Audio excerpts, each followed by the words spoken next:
ঈদ। আসসালামু আলাইকুম, ঈদ মুবারক। ঈদ মুবারক। ঈদ মুবারক। আরও একবার বিশ্বের 2 বিলিয়ন মুসলিম তাদের সবথেকে বড় ফেস্টিভ্যাল ঈদ উদযাপন করবে, যার ভিতরে বিশ্বের 57টি দেশ, মানে এই সকল দেশে বিজনেসেস, স্কুল, কোর্টস সবকিছু বন্ধ হয়ে যাবে। আর দুনিয়ার বড় বড় লিডার্সরা এই দিনের শুভেচ্ছা জানাবে। আর শুধু তাই নয়, বিশ্বের বড় বড় বিজনেসেস একদম স্টপ করে দেওয়া হবে। কিন্তু কেন? এই সবকিছু করার পিছনের আসল কারণ কি? পুরো বিশ্বে এই সবকিছু একজন ব্যক্তির কারণেই হচ্ছে, যার নাম ইব্রাহিম আলাইহিসসালাম।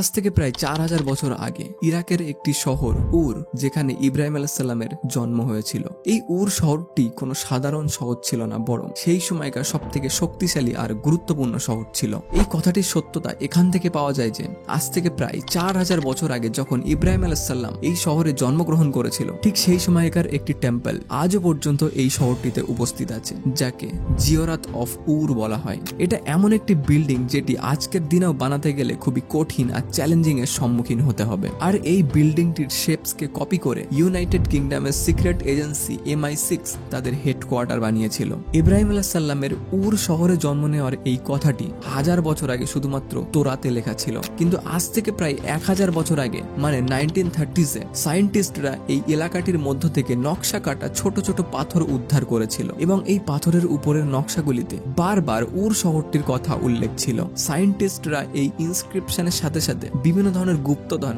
আর ট্রেজারও উদ্ধার করেছিল। এই পাথরগুলিকে যাঁচ প্রত্যাল করার পরে জানা গেল যে এগুলি 4000 বছরের পুরনো, মানে এক্স্যাক্টলি ইব্রাহিম আলাইহিসসালামের সময়কালের আশেপাশে। এই বিল্ডিং, ইনস্ক্রিপশন আর গুপ্তধন দেখার পরে দুনিয়ার বড় বড় সায়েন্টিস্টরা এই কথাটিকে মানতে শুরু করলো যে এই উর শহরটি সেই যুগের সব থেকে পাওয়ারফুল আর সব থেকে বড় শহর ছিল। হুইচ মিনস ইব্রাহিম আলাইহিসসালাম কোনো ছোটখাটো গ্রামে নয়, বরং সেই সময়ে সব থেকে শক্তিশালী শহরে জন্মগ্রহণ করেছিলেন, যেমনটা আজকের দিনে কেউ নিউ ইয়র্কে জন্ম নেয়। আর এই শহরটিতে ইব্রাহিম আলাইহিসসালাম কোনো সাধারণ ঘরে নয়, বরং সব থেকে শক্তিশালী একজন ব্যক্তির ঘরে জন্মগ্রহণ করেছিলেন, যার ওই শহরটির বাদশাহের সাথে খুবই ক্লোজ ফ্রেন্ডশিপ ছিল। কিন্তু ইব্রাহিম আলাইহিসসালাম প্রাপ্ত বয়স্ক থেকেই এই শহরটিতে একদমই খুশি ছিলেন না, এবং প্রায় সময় এই শহরটির স্কলার আর ওলামাদের সাথে ইব্রাহিম আলাইহিসসালামের ঝামেলা লেগেই থাকতো, কেননা এই শহরটিতে মানুষ এক ঈশ্বরের বদলে অনেকগুলি বৌদ্ধের উপরে ইবাদত করত। আর এই বৌদ্ধের মধ্যে সব থেকে শক্তিশালী বৌদ্ধ ছিল মারদুক, যাকে সব থেকে বড় খোদা মানা হতো এই সমাজে। আর এই সকল বৌদ্ধের ইবাদত করার জন্য এই শহরটিতে অনেকগুলি টেম্পলস বানানো হয়েছিল,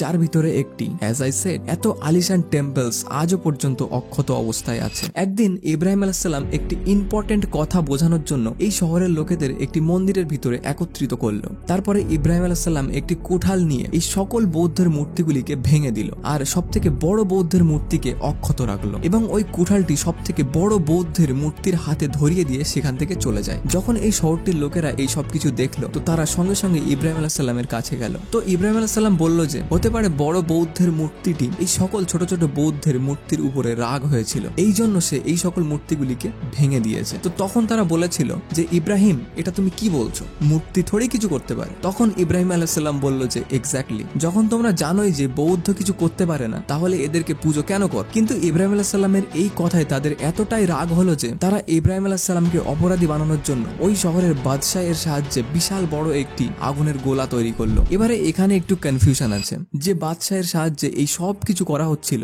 এই বাদশাটি কি নমরুদ ছিল নাকি অন্য কেউ? কেননা তাওরাত এবং কোরআন দুটোতেই এই বাদশাটি যে নমরুদ ছিল এরকম কোনো কথা লেখা নেই। তবে যাই হোক, নমরুদ বা শহরটির যে বাদশাই হোক না কেন, সে শহরটির সকল মানুষকে একত্র করলো, এবং ইব্রাহিম আলাইহিসসালামের জন্য বিশাল বড় একটি আগুনের গোলা তৈরি করা হলো। এটা এতটাই বড় আগুনের গোলা ছিল যে লোক ইব্রাহিম আলাইহিসসালামকে আগুনে ফেলার জন্য এর ধারে পাশেও যেতে পারছিল না। এই জন্য তারা ইব্রাহিম আলাইহিসসালামকে দূর থেকে আগুনে ফেলার জন্য একটি ক্যাটাপাল বা আই এম নট শিওর এরকম কিছুই তৈরি করা হয়েছিল, যাতে ইব্রাহিম আলাইহিসসালামকে দূর থেকে আগুনে নিক্ষেপ করা যেতে পারে। আর এই সব দৃশ্য উর শহরের মানুষেরা আগুনটির চারিদিকে জড়ো হয়ে নিজের চোখে দেখছিল, যারা এই সময়কার সব থেকে শক্তিশালী মানুষ ছিল।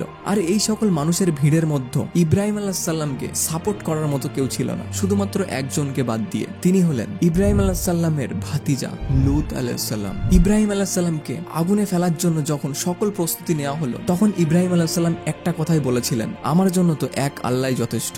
ততপর ইব্রাহিম আলাইহিসসালামকে তারা আগুনের মধ্যে ফেলে দিল। কিন্তু ইব্রাহিম আলাইহিসসালাম সেই সময়কার সব থেকে শক্তিশালী লোকেদের সামনে একদম সুস্থভাবে আগুনের মধ্য দিয়ে পায়ে হেঁটে বাইরে বেরিয়ে এলো। এটা দেখার পর শহরের সকল মানুষ খুবই আশ্চর্য হয়ে গেল। তারা বলতে লাগলো, এটা কিভাবে সম্ভব? এই ঘটনাটির পরে এই সকল লোকেরা এতটাই ভয় পেয়ে গেল যে তারা দ্বিতীয়বার ইব্রাহিম আলাইহিসসালামকে আর ক্ষতি করার চেষ্টা পর্যন্ত করেনি। এই ঘটনাটির কিছু বছর পরে ইব্রাহিম আলাইহিসসালাম এই এলাকাটি ছেড়ে তার স্ত্রী সারা আর তার ভাতিজা লূত আলাইহিসসালামকে সঙ্গে নিয়ে ফিলিস্তিন, মানে যাকে সেই জামানায় কেনান বলা হতো, এর উদ্দেশ্যে রওনা হলো। তারপর লূত আলাইহিসসালাম এদেরকে ছেড়ে আরেকটি শহরের দিকে রওনা দিল। আর সেখানে যা ঘটেছিল সেটা না হয় অন্য কোনো ভিডিওতে এক্সপ্লেন করব। সাবস্ক্রাইব। লূত আলাইহিসসালাম যাওয়ার পর ইব্রাহিম আলাইহিসসালাম ফিলিস্তিনের মধ্যেই নিজের ফ্যামিলির সাথে থাকতে শুরু করেন এবং আস্তে আস্তে এখানেই ভালোভাবেই স্টেবল হয়ে গেলেন। মানে ইহুদিদের কিতাব তওরাতে লেখা আছে যে ইব্রাহিম আলাইহিসসালামের কাছে একই সময়ে 300 এর বেশি চাকর কাজ করত। এত বড় বিষয় সম্পত্তি থাকার পরও ইব্রাহিম আলাইহিসসালামের কোনো সন্তান ছিল না। তো সব শেষে তিনি 86 বছর বয়সে আল্লাহর কাছে সন্তানের জন্য দোয়া চাইল, যেটি আল্লাহ রাব্বুল আলামিন কবুলও করেছিলেন। কিন্তু এরপর থেকে তাওরাতে খুবই ইন্টারেস্টিং কথা লেখা আছে। তাওরাতে লেখা আছে, যখন ইব্রাহিম আলাইহিসসালাম আল্লাহর কাছে দোয়া চাইছিলেন, তখন আল্লাহ তাকে বললেন, হে ইব্রাহিম, তুমি উপরে আসমানের দিকে দেখো, আকাশে তুমি যতগুলি তারা দেখতে পাচ্ছ, ঠিক এমন ভাবেই তোমার সন্তানেরা পুরো দুনিয়াতে ছড়িয়ে পড়বে এবং দুনিয়ার বড় বড় বাদশাহ আর নবী তোমার সন্তানগুলি থেকেই জন্ম নিবে। যার পর ইব্রাহিম আলাইহিসসালামের স্ত্রী সারা এর গর্ভ থেকে তার প্রথম সন্তান ইসমাইল আলাইহিসসালাম দুনিয়াতে আসলো। কিন্তু ইসমাইল আলাইহিসসালামের বয়স যখন 12, 13 কি 14, তখন ইব্রাহিম আলাইহিসসালাম একটি রাতে স্বপ্ন দেখলেন যে তার ছেলে ইসমাইল আলাইহিসসালামকে সে নিজের হাতে কুরবানি দিচ্ছে। এবারে এখানে আরো একটি কনফিউশন আছে। কিছু স্কলারদের মতে এই ঘটনাটি ফিলিস্তিন মানে কেনানে ঘটেছিল, কিন্তু বেশিরভাগ স্কলারদের মতে এই ঘটনাটি মক্কাতে ঘটেছিল। So let's go with that. তাওরাতে লেখা আছে যে ইসমাইল আলাইহিসসালাম জন্ম নেওয়ার পর ইব্রাহিম আলাইহিসসালাম তার স্ত্রী সারা এর বদলে বেশি অ্যাটেনশন তার দ্বিতীয় স্ত্রী হাজেরা আর তার ছেলে ইসমাইল আলাইহিসসালামকে দিতে শুরু করে। এই কারণে সারা এবং স্ত্রী হাজেরা আর তার ছেলে ইসমাইল আলাইহিসসালামের মধ্যে কিছুটা ক্রোধ সৃষ্টি হয়। কিন্তু কুরআনে এতটাই লেখা আছে যে এসব ইব্রাহিম আলাইহিসসালাম আল্লাহর কথা মতো করছিলেন। তারপর ইব্রাহিম আলাইহিসসালাম তার বিবি হাজেরা আর তার ছেলে ইসমাইলকে নিয়ে ফারহান মরুভূমির দিকে রওনা দিল, যাকে অলমোস্ট আজ সবাই মক্কার আশেপাশের বলে দাবি করে। ফিলিস্তিন আর মক্কা এর দূরত্ব অলমোস্ট 1400 কিলোমিটার লম্বা একটি সফর, হুইচ মিন্স হতে পারে তারা পায়ে হেঁটে অলমোস্ট 1 মাসের সফর করেছিলেন, অথবা যদি উট বা ঘোড়ার মাধ্যমে সফর করে থাকে তাহলে প্রায় 17 থেকে 18 দিন সময় লেগে যাবে। তারপর ইব্রাহিম আলাইহিসসালাম ফারহান ডেজার্টের একদম খালি আর শুনশান একটি জায়গায় নিয়ে এসে তাদেরকে ছেড়ে দিলেন এবং তিনি একা আবারও ফিলিস্তিনের জন্য রওনা হয়ে গেলেন।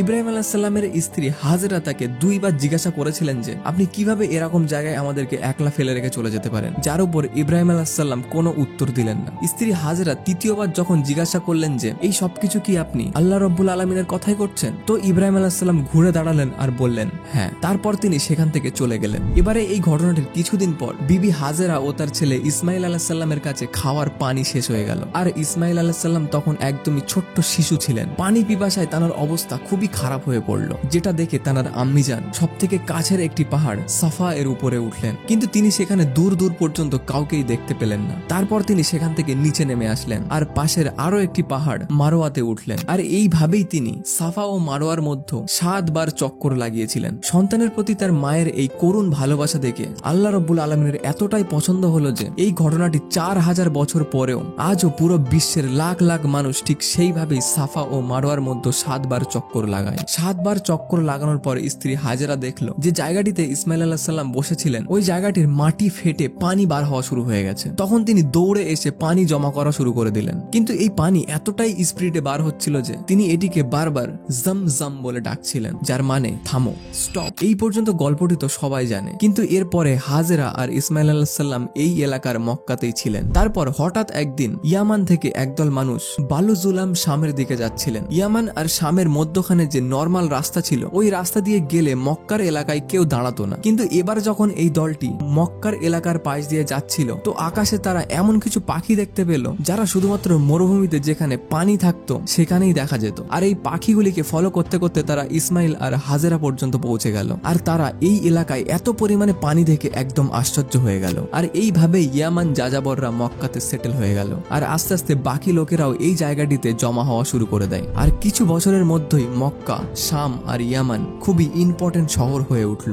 এরই মধ্যে ইব্রাহিম আলাইহিস সালাম ফিলিস্তিন থেকে মক্কা আসা যাওয়া লেগেই থাকতো। কিন্তু যখন ইসমাইল আলাইহিস সালাম হাঁটতে এবং দৌড়তে শিখলো, ইব্রাহিম আলাইহিস সালাম এক রাতে স্বপ্ন দেখলো যে ইব্রাহিম আলাইহিস সালাম তার একমাত্র ছেলেকে কুরবানি দেওয়ার আদেশ দিল মহান রব্বুল আলামিন। এবারে এখানে আবারও একটু কনফিউশন আছে। ইহুদিদের কিতাব তওরাতে লেখা আছে যে মহান আল্লাহ রব্বুল আলামিন ইব্রাহিম আলাইহিস সালামের ছোট ছেলে ইসাক আলাইহিস সালামকে জবাই করার আদেশ দিয়েছিল, নট ইসমাইল। আর কুরআনেও শুধুমাত্র সন্তানকে জবাই করার কথা লেখা আছে, কারণ নাম উল্লেখ করা নেই, যার জন্য মুসলিমদের মধ্যে কিছু পুরনো স্কলার ইসাক আলাইহিস সালামকে জবাই করার কথা বলা হয়েছিল এমনটা বিশ্বাস করে। কিন্তু বেশিরভাগ মুসলিম ইসমাইল আলাইহিস সালামকে জবাই করার কথা বলা হয়েছিল এমনটা বিশ্বাস করে। কেননা কুরআনে ইব্রাহিম আলাইহিস সালামের এই স্টোরি ফ্রিকোয়েন্স এমন ভাবে আছে যে প্রথমে ইসমাইল আলাইহিস সালাম জন্মগ্রহণ করেছিলেন, তারপরে কুরবানি দেওয়ার ঘটনাটি ঘটেছিল এবং তারপরে ইসমাইল আলাইহিস সালাম জন্মগ্রহণ করেছিলেন। এছাড়াও তওরাতে আজও ক্লিয়ারলি লেখা আছে যে ইব্রাহিম আলাইহিস সালাম এর একমাত্র ছেলে ওয়ান অ্যান্ড অনলি সানকে জবাই করার হুকুম দিয়েছিলেন। আর ইব্রাহিম আলাইহিস সালামের 14 বছর বয়স পর্যন্ত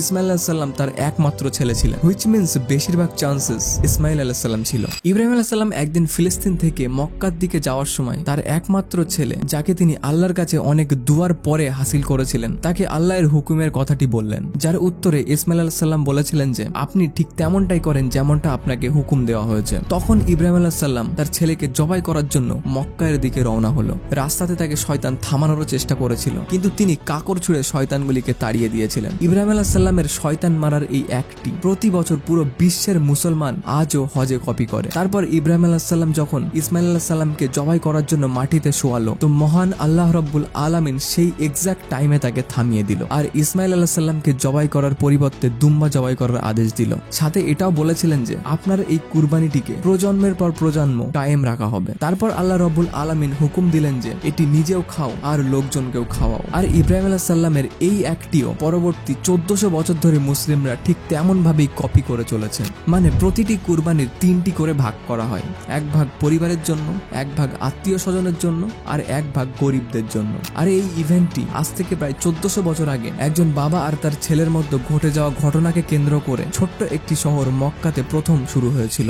আজকের দিনের এই ঈদ সেই দিনটিকে সেলিব্রেট করার জন্য পুরো দুনিয়াতে বিলিয়ন্স অফ ডলার্স এর ইকোনমিক্স জেনারেট হয়। মানে ইন্ডিয়াতে 4 বিলিয়ন, বাংলাদেশে 5 বিলিয়ন, পাকিস্তানে 3 বিলিয়ন, আর দুনিয়ার সব থেকে বড় ইসলামিক কান্ট্রি ইন্দোনেশিয়াতে 14 বিলিয়ন। এছাড়াও সৌদি আরবিয়াতে 6 বিলিয়ন আর তুর্কিতে 2 বিলিয়ন। আর এইভাবেই দুনিয়ার বাকি কান্ট্রিজগুলি বিলিয়ন্স অফ ডলারের বিজনেস করে। কুরবানির এই ঘটনাটির অনেক বছর পরে ইব্রাহিম আলাইহিস সালাম আরো একবার ফিলিস্তিন থেকে মক্কাতে আসলো আর তিনি তার ছেলে ইসমাইল আলাইহিস সালামের সাথে এই শহরটির ভিতরে আল্লাহর ইবাদত করার জন্য একটি ঘর নির্মাণ করলো, কাবা। তারপর ইব্রাহিম আলাইহিস সালাম আবারও ফিলিস্তিন ফিরে গেলেন আর কিছু বছর পর সেখানেই তিনি ইন্তেকাল করেছিলেন। ইসমাইল আলাইহিস সালামের পরে পুরো আরব এভাবেই হজ করার জন্য প্রতি বছর মক্কাতে আসতো আর সাফা ও মারোয়া পাহাড়ে ওঠার জন্য ব্যাকুল হয়ে থাকতো আর আরবের লোকেরা কুরবানিও করত। কিন্তু এই ঘটনাটি 2500 বছর কেটে যাওয়ার পরে এখানকার লোক সম্পূর্ণভাবে ভুলে গিয়েছিল যে এসবগুলো তারা কেন করছে। আর তারা কাবা ঘরকে ঠিক সেইভাবেই আবারও মূর্তি দিয়ে সাজিয়ে ফেললো যেভাবে ইব্রাহিম আলাইহিস সালামের শহর